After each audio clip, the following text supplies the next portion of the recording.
Hello everybody, this is Mark. And this is John. Welcome to Rock My Bean. I hope you're having a fantastic day. It's a beautiful day today, and I hope you're gonna enjoy our Mongolian drumming. Yeah, today we're gonna talk about Mongolian drumming. Okay, we've done Irish drumming, but now it's Mongolian drumming. Yeah, we are going to the Middle East. We're gonna go to Central Asia. To the Central Asia. Yeah, Central Asia, and we're gonna watch a little video on Mongol drumming and what it was used for. We're gonna invite you to the journey to Asian country music. Exactly, Asian country music. Now, if you don't know about the Mongols are an Asiatic people that live in the deserts and the steppes, the grasslands of Central Asia, and in a country called Mongolia. Go figure, right? Yeah. But long time ago, hundreds of years ago, the Mongols took over most of Asia and parts of Europe and the Middle East. Yeah. And they did this with horse armies. They rode these little horses. But these guys slept in the saddle, they lived in the saddle, and they were warriors. They kind of like donkeys. Well, they were big donkeys, but they basically were warriors, a warrior people. So their drums and their music was all about war. Now, they did use drums for things like weddings and celebrations and for religious festivals. Yeah. I have this Irish drum here. We looked at this in another video, on our Irish drumming video. And most tribal drums kind of look like this. They're an animal hide stretched over a hoop. And unlike the Irish drumming, which is a little more finesse and you're playing like this, a lot of tribal drums just play it like this. That. And they would do that to communicate with armies and soldiers, like make a certain beat, like this would be the sound for retreat, and then advance would be, so there'd be different beats that would tell the soldiers what to do. Yeah, but how Mongols talk? They have their own language. I don't know how to speak Mongolian, but they have a unique singing style called throat singing. Throat singing. Show us a little bit of it. Exactly. It's kind of like that. It's they sing real deep. Yeah. Sounds like bad opera. But anyway, there's a band, by the way, called, who are they called? The Who. The Who, H-U. And they're real popular around the world now. They've been going around the world. Yeah, they were now in Joliet.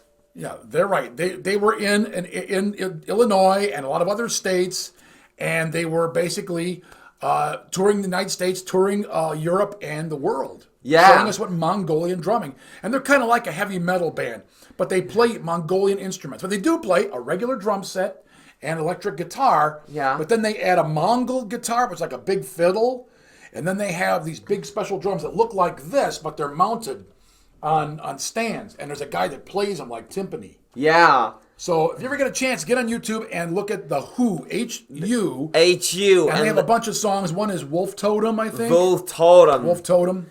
They so, yeah, it's completely unique. You've never heard or seen anything like it before. But we're going to watch this video about Mongol drumming. And you might find it interesting because they also used gongs, and they used message arrows that whistled to communicate with their armies. You know what the bonus is? That gongs were using even in kind of South Asia, because that was a signal to start some kind of a battle. Well, it's that gongs were really loud, so you found them in China. And you found them in Southeast Asia and Japan. So gongs became very popular because they were so loud. Yeah. All right, so we're going to watch this video here. Let's get started. Here they are.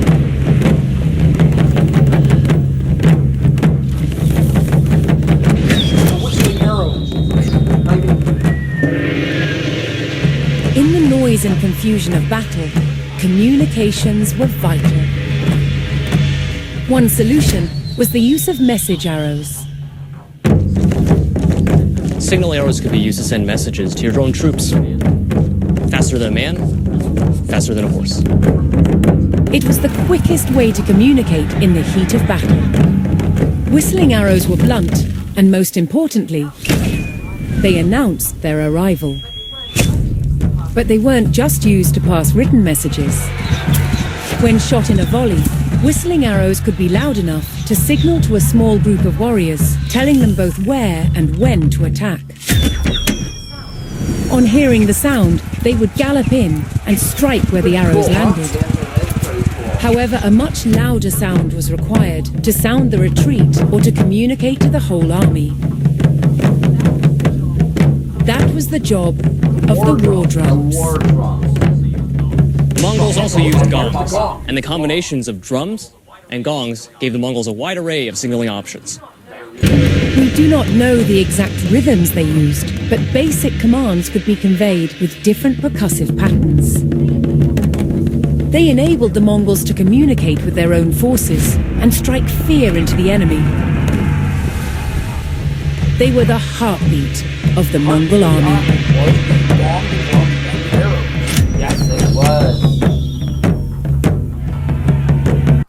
Very cool. Very cool. So there you go, folks. Mongol war drums. Now, like I said, they use drums for all kinds of things like celebrations, Weddings, religious ceremonies, New Year's Eve.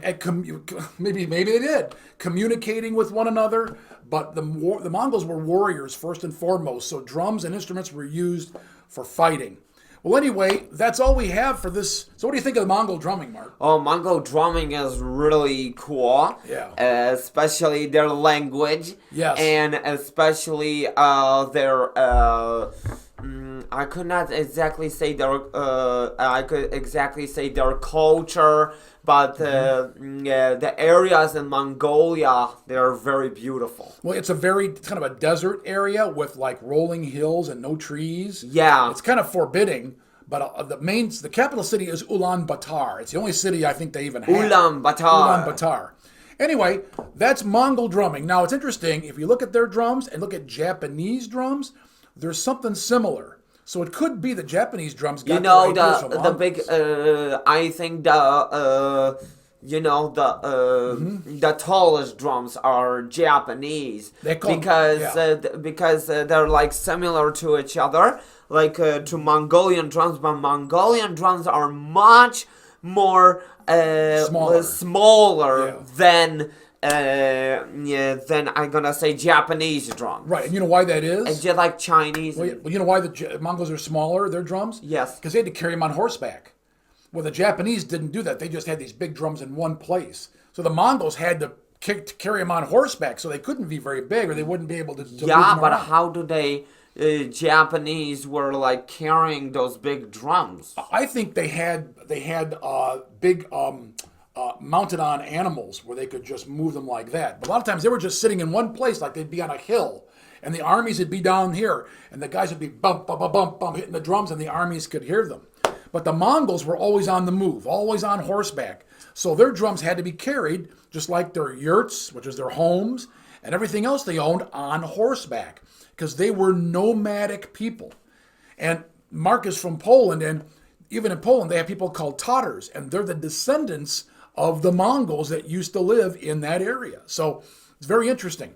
Well, thanks for joining us, folks, for this Rock My Bean on Mongol drumming. If you have any comments to make on this, if you like what you're doing, then like and subscribe and hit that notification bell.